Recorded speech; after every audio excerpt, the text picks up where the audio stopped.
మోకాళ్ల నొప్పులు, gas, gut health వంటి సర్వ రోగాలకు నివారణి అరుణ యోగా ఆముదం. నా స్క్రీన్ సేవర్లో మా మదర్ ఫోటో ఉంటుంది.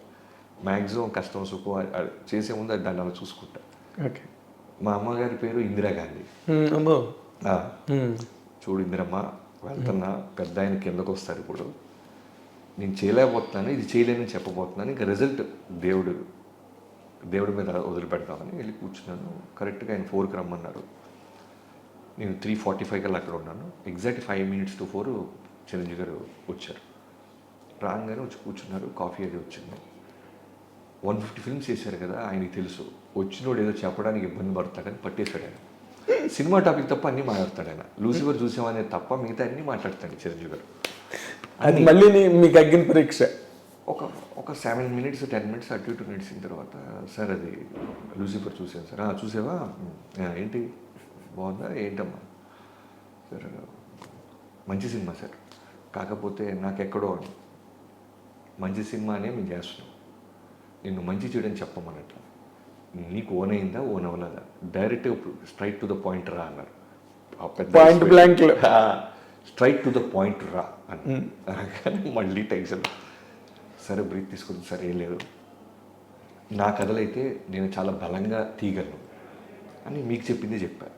సర్దార్ గబ్బర్ సింగ్ విషయంలో నేను స్ట్రాంగ్గా హిట్ కొట్టలేకపోయాను స్క్రీన్ మీద, నా కథ కాకపోవటం వల్ల. వెంకీ మామ కూడా హిట్ కొట్టిన నాకు తృప్తి లేదు. ఒక వెంకటేష్ గారు నాగ చైతన్య మీద హిట్ అనే పేరేంటి, భారీగా రీసౌండ్ రావాలి కదా, పైగా జైలుకి వస్తే తర్వాత చేస్తున్నాను కదా నేను. సో అక్కడ నాకు అర్థమైంది సార్, ఇంకోళ్ళ ఇంటిని నేను మాడిఫై చేయలేను సార్. మేబీ ఆ చేసే వస్తుందేమో కొన్నాళ్ళకి మెచ్యూరిటీ నాకు, ప్రస్తుతానికి అయితే లేదు sir, to be honest with you. పైగా మేజర్గా నేను చూస్తున్న చిరంజీవి దాంట్లో కనపడలేదు సార్ అన్న. ఆ మాట ఆయన పట్టుకున్నాడు. నువ్వు చూస్తున్న చిరంజీవి ఏంటి అన్నాడు. ఇలా సార్, చిన్నప్పటి నుంచి చిరంజీవి అంటే ఒక బీటీ, గరణముడు, గ్యాంగ్ లీడర్, ఒక స్వాగ్, ఒక ఎంటర్టైన్మెంట్, గోల. సరే వదిలేసి దాని గురించి డిస్కషన్ వద్దు, దానికి చాలామంది ఉన్నారు.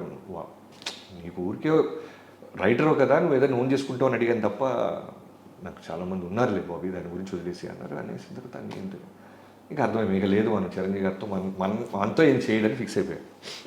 అయిన తర్వాత బయటకు వస్తున్నప్పుడు, సార్ ఒక ఫోటో తీసుకుంటాను మీతో అన్నారా.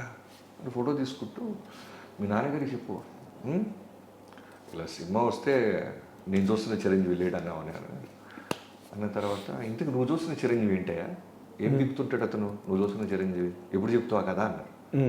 అది ఆయన గొప్పతనం. జనరల్గా నేనైతే ఇప్పుడున్న చిన్నపాటి స్థాయిలోనే ఎవరికైనా ఒక అవకాశం ఇస్తే వాడు గంతులేస్తాడు అనుకుంటే, వాడికి అవకాశం ఇచ్చిన తర్వాత, మీరు ఇచ్చిన అవకాశం నాకు నచ్చలేదు, నేను ఇంకొక ఆపర్చునిటీతో వస్తాను అంటే, నేను ఇమీడియట్గా వాటితో ఇంత ఎర్లీగా అయితే వాడికి నేను అవకాశం ఇవ్వను. 100%. కనీసం ఒక 6 నెలలు, కనీసం మనిషిగా మనకి ఎక్కడో చిన్న ఈగోస్ ఉంటాయి, కోపాలు ఉంటాయి, ఓ నెల 2 నెలలు పుష్ చేస్తామండి. అవునా, కలుద్దాం రా, రే తమ్ముడు కలుద్దాం రా, ఎంత గుడ్ ఇంప్రెషన్ ఉన్నా ఏది ఉన్నా సరే, అరే నువ్వు ఇప్పుడు నా కింద పనిచేసి చిన్న బాయ్ కూడా ఉన్నాడు, ఆయన పిలిచి అరే నా బ్యానర్లో నువ్వు సినిమా చేయరా అంటే, అది గంతేస్తాడనే సమ్మర్ సాల్ట్ వేస్తాడని నా విజువల్ ఉంటే, మీరు ఇచ్చారు బట్ ఇది కాదు, నేను ఒక కథతో వస్తానంటే ఎలా ఉంటుంది నాకు. సో ఆయన వెళ్ళే ముందు నువ్వు చెప్తున్న చిరంజీవి ఏం చేస్తాడో చెప్పవా, దాని సంగతి చూస్తానన్న. చెప్తాను సార్, ఒక 20 రోజుల్లో అలా వస్తానన్న. కట్ చేస్తే కరెక్ట్ 18వ రోజు మెసేజ్, 2 days ఉంది నీకు ఇంకా అని చిరంజీవి గారి దగ్గర. సో 20 రోజులు నాకు నా టీంకి అగ్ని పరీక్ష. ఎందుకంటే అది నేను హ్యాండిల్ చేయలేకపోతున్నా అని చెప్పి వచ్చా. నా చిరంజీవి అది కాదని, ఇది కాదని తొడగొట్టి వచ్చావు. నీ చిరంజీవి ఎవరైనా ఆయన అడిగారు 20 రోజుల్లో వస్తాడు మా చిరంజీవి. ఇప్పుడు ఖచ్చితంగా మామూలుగానే చూసే చిరంజీవి గారు బోతత్వంతో చూస్తాడుగా 100%.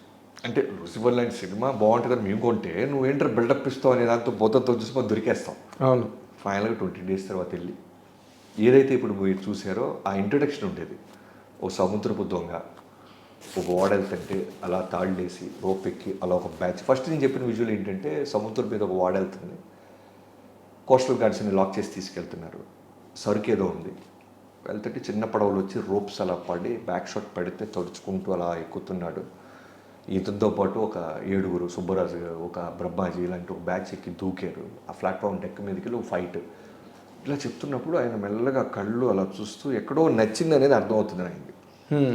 లుంగి గింగి కట్టి చిన్న పిండి అలా వాళ్ళ ముందే మడతేసుకుంటూ చేతిలో నోట్లోంచి ఒక కత్తి తీసి చిన్న మూమెంట్తో డ్యాన్స్ వేసుకుంటూ ఫైట్ చేస్తాడు. ఇలా చెప్పుకుంటూ ఫస్ట్ హాఫ్లో ఒక 15 సీన్లు, సెకండ్ హాఫ్లో ఒక 10 సీన్లు చెప్పారు. అడ్జస్ట్ చేసి పోగేసి ఒక 50 నిమిషాలు చెప్పగలిగి మధ్యలో ఒక అరగంట తర్వాత నేను చేసిన తప్పు ఏంటంటే, నువ్వు ఏ టైం కంఫర్ట్ అంటే 3 అన్నా. ఆయన నాకు మర్యాద ఇస్తూ 3కి ఓకే అన్నారు. జనరల్గా ఆ టైంలో ఎవరైనా భోజనం చేసి చిన్న న్యాప్ టైంలో గొల్లు వేసుకున్నాను నేను. ఆయన వింటూ మెల్లగా ఆ పెద్ద గుడ్లు అలా చిన్న మోదపడతలే.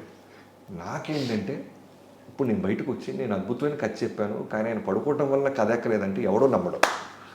పోరా లవ్ ఈయన చెత్త కథ చెప్పుంటే నేను కథ చెప్తున్నాను, బట్ వలసలో ఇదే. ఇప్పుడు వెళ్ళి నా వైఫ్కి ఏం చెప్పాలి, ఎందుకంటే పాపం తనకి నిద్రలేదు 20 రోజుల నుంచి.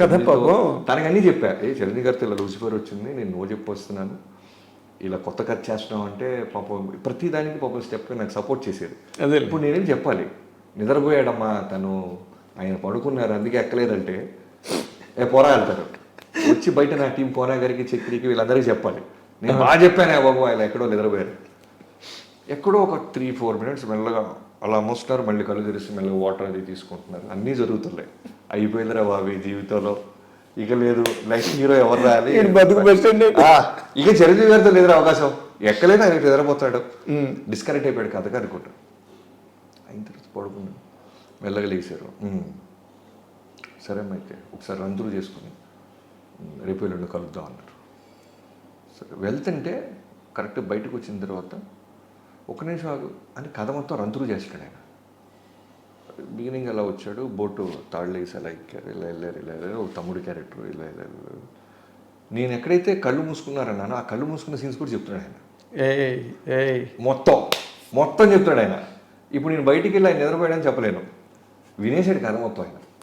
మొత్తం నీకు అవకాశం కూడా మొత్తం అయిన తర్వాత ఓకే సరే అయితే రేపు ఉండవు ఆ క్యారెక్టర్, అది నువ్వు అన్న చిరంజీవి క్యారెక్టర్ బాగుంది, మిగతా కథ మాత్రం సోల్ లేదు ఈ సినిమాకి, to be honest with you Bobby అన్నారు.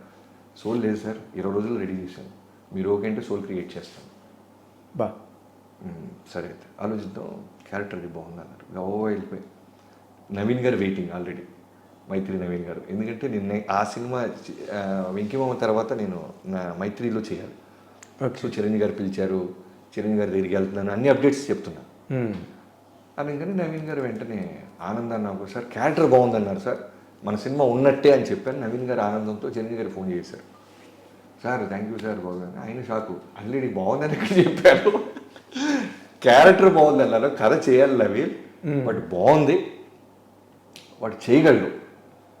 ఇప్పుడే నేను ఎస్ చెప్పేస్తే ఎక్కడో రిలాక్స్ అవుతారు కుర్రోళ్ళు, క్యారెక్టర్ అది బాగుంది, వాళ్ళు ఫైర్ ఉంది బుడ్డోళ్ళు, let start this film, but నాకు కొంచెం టైం కావాలి, ఎందుకంటే ఆ వరల్డ్ క్రియేట్ చేయాలి, ఆ వరల్డ్ తనకు అర్థం అవ్వాలి, వరల్డ్ బాగా కుక్ చేయాలి. బట్ ఆ క్యాపబిలిటీ బాబీకి ఉంది, నాకు అర్థమవుతుంది, తను చూసే పద్ధతి, తను మాట్లాడే పద్ధతి. ఈ సినిమా చాలా పెద్ద సినిమా చేస్తున్నాం, బట్ కొంచెం దాచిపెట్టండి అన్నారు. నవీన్ గారు పాపం బోలా లాగా చెప్పేశారు, సార్ ఆయన సినిమా చేస్తాడు సార్. ఇంకా అక్కడి నుంచి కాన్ఫిడెన్స్ అలా వాళ్ళు వేరే స్టార్ట్ అవ్వడం జరిగింది. అక్కడి నుంచి ఎన్నో సిట్టింగ్స్, ఎన్నో. సోల్ క్రియేట్ అవ్వడానికి ఎన్నాళ్ళు పట్టింది? సోల్ క్రియేట్ అవ్వడానికి ఫస్ట్ సోల్ క్రియేట్ అవ్వడానికి అయితే ఒక 1.5 months to 2 months పట్టింది. పట్టంగానే లాక్డౌన్ అన్నారు, లాక్డౌన్ కోవిడ్, ఇళ్లలోంచి బయటికి రాకూడదు అన్నారు. అక్కడ స్క్రిప్ట్ లాగైంది, ఇక్కడ లాక్డౌన్ అయింది. సో ఇంట్లో కూర్చొని ఒక్కడిని ఎటు వెళ్ళలేము. ఆ సినిమాలు ఈ సినిమాలు చూస్తున్నామండి, పూరి గారితో ఆయన షేర్ చేస్తుండేవాళ్ళు, ఈ సిరీస్ బాగున్నాయి బాబీ అని అన్ని మాట్లాడుతుంటే కొత్త కథ రాద్దాం. లాక్డౌన్లో అందరు చేసిన పనులు ఏంటంటే కొత్త కథలు రాయటం, కొత్త పాయింట్స్ రాయటం, ఎందుకంటే అంత 3 months ప్రీషియస్ టైం దొరకదు ఇళ్లలో కూర్చోడానికి. ఎగ్జాక్ట్లీ. నాకేమో ఈ కథ చిరంజీవి గారికి చెప్పేయటం, సోల్ క్రియేట్ అయిన కథ చెప్పాను, ఆయనకు సోల్ నచ్చింది, క్లైమాక్స్లో విలన్ ట్రాక్ ఒకటి, లాస్ట్ 20 నిమిషాలు ఇంకేదైనా బలంగా ఉండాలి బాబీ అన్నారు. అదే లాస్ట్ లాక్డౌన్ బిఫోర్ ఆయనకి నాకు జరిగింది. సో ఈ జర్నీలో ఒక వ్యక్తికి నేను థ్యాంక్స్ చెప్పాల్సింది ఎవరికంటే కోటాల శివ గారికి. ఓకే. ఎందుకంటే నా కోటాల శివ గారు దిల్రాజు గారి దగ్గర పనిచేసినప్పుడు, ఆయన రైటర్గా ఉన్నప్పుడు బృందావనానికి నేను మిస్టర్ పర్ఫెక్ట్గా ఉన్నప్పటి నుంచి పరిచయం. ఆయన పై ఫ్లోర్లో ఉంటే నేను కింద ఫ్లోర్లో ఉండేవాడిని. ఓకే. సో నాకంటే బాగా సీనియర్, నాకంటే ముందు మిర్చి చేయటం, బ్లాక్ బస్టర్ డైరెక్టర్ అయిపోవటం, ఇవన్నీ జరుగుతున్నాయి. సో ఆచార్య లొకేషన్కి వెళ్ళినప్పుడల్లా నాకు పాజిటివ్గా ఆయన ఒక ధైర్యం ఇస్తుండేవాడు, ఇలా వెళ్ళు, ఇలా వర్క్ చేయి, చిరంజీవి గారితో బాగుంటుంది. అన్నీ చెప్తూ ఉండేవాడు. ఈ కథని ఎప్పుడైతే సోల్ క్రియేట్ అయిందో చిరంజీవి గారు ఫస్ట్ కొట్టా శివ గారికి చెప్పించారు. ఓకే. ఒకసారి శివగారికి చెప్పమ్మా, శివకి మీకు ఇబ్బంది ఏం లేదు కదా. నాకేం ఇబ్బంది లేదు సార్, నాకు ఆయన అంటే ఆయన రైటింగ్ స్కిల్స్ అంటే నాకు బాగా ఇష్టం అన్నాడు. చిరంజీవి గారికి శివ గారికి ఒకే రోజు చెప్పాను. చెప్పినప్పుడు చిన్న చిన్న తప్పులు కూడా పాపం శివ గారు కవర్ చేస్తూ చాలా బాగుంది సార్, చాలా బాగుంది, ఆ సీ స్మగ్లర్ అనే థాట్ బాగుంది, మీరు చాలా బాగుంటారు అని పాజిటివ్ సపోర్ట్ చేసేవాడు. సపోర్ట్ చేస్తారు. ఫైనల్ ఈ శివ కూడా బాగుంది అంటాడమ్మా, బట్ లాస్ట్ 20 నిమిషాలు వర్క్ చేయ బాబీ అన్నారు. లాక్డౌన్. ఈ లాస్ట్ 20 నిమిషాలు వర్క్ చేసేసాం. 2 వర్షన్స్ వచ్చేసినాయి విలన్ ట్రాక్. ఎన్నో సినిమాలు చూస్తుంటే నాకు మళ్ళీ ఈ సినిమా చిరంజీవి గారు ఓకే అన్నారు, బట్ నాకు ఎక్కడో అసంతృప్తి వస్తుంది. ఏదో చేయాలి, కొత్త కథ కోసం మొదలెట్టింది నేను. ముందు ఈ కథ సంగతి ఏదో చూద్దామని సడన్గా ఓ రోజు అసలు ఇది కాదు, ఒక రవితేజ గారు లాంటి ఆయన ఈ సినిమాలో ఉండి ఒక బలమైన కాన్ఫ్లిక్ట్ క్రియేట్ చేసి ఇద్దరు, ఎందుకంటే రవితేజ గారి గురించి నేను కొత్తగా చెప్పాల్సిన లేదు. నేను ఇవాళ ఇక్కడ కూర్చొని కెమెరా ముందు మాట్లాడుతున్నానంటే only because of him. And for more videos, Please subscribe to iDream. Please subscribe to iDream. Please subscribe iDream. And please subscribe to iDream. For more videos, subscribe to iDream. please like, share and subscribe to the channel. Congratulations, iDream. Subscribe to iDream. Subscribe to iDream. So subscribe to iDream Media. iDream ki iDream team అందరికి huge congratulations. Please subscribe iDream Media. Please subscribe to iDream. Subscribe iDream. Please subscribe to iDream. iDream అంటే నా కళల ఛానల్ను subscribe చేసుకున్న నోరు తిరుగుతలేదు, మీరైతే గంట గుర్తు కొట్టండి. For more such videos, please subscribe to iDream. Subscribe to iDream. Please subscribe to iDream. Please subscribe iDream Media. Please do subscribe to iDream. Please subscribe to iDream Media. For best entertainment and information, please subscribe iDream. And don't forget to subscribe to iDream.